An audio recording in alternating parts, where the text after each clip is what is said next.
কোন বাজেট নয়, এটা দলীয় নেতা কর্মীদের একটি গ্যাজেট, যেই গ্যাজেটের মাধ্যমে তারা চাঁদাবাজির স্বীকৃতি করতে চাচ্ছে বাংলাদেশে।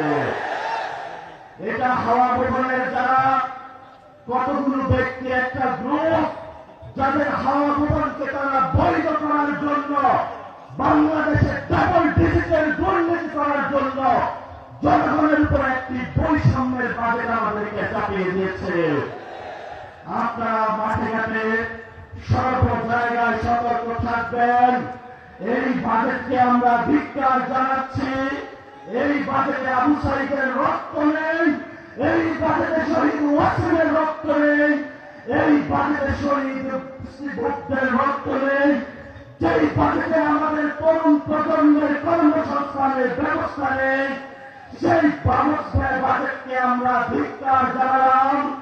সাথে সাথে বাংলাদেশের জনগণকে কর্মসংস্থান বুঝিয়ে দেওয়ার জন্য, ভারতীয় সেবাদেশ থেকে মুক্তি পাওয়ার জন্য, হাওয়া ভবন থেকে বেরিয়ে আসার জন্য, চাঁদাবাজ সন্ত্রাস দুর্নীতি রোখার জন্য একটি সাম্য, স্বাধীন, সার্বভৌম বাংলাদেশ গঠনের জন্য আমাদের যে নির্বাচনী জোট, সেটা থেকে আমরা ঐক্যবদ্ধভাবে হয়েছি।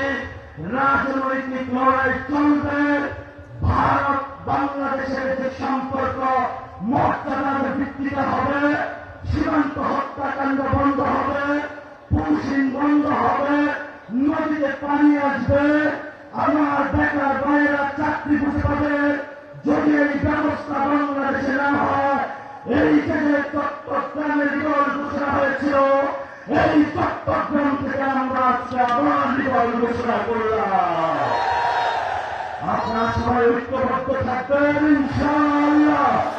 চট্টগ্রাম যেদিকে যাবে, বাংলাদেশ সেদিকে যাবে।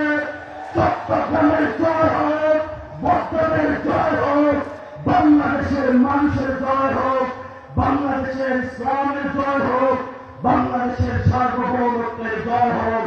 সবাইকে আসসালামু আলাইকুম ওয়া রাহমাতুল্লাহি ওয়া বারাকাতুহু।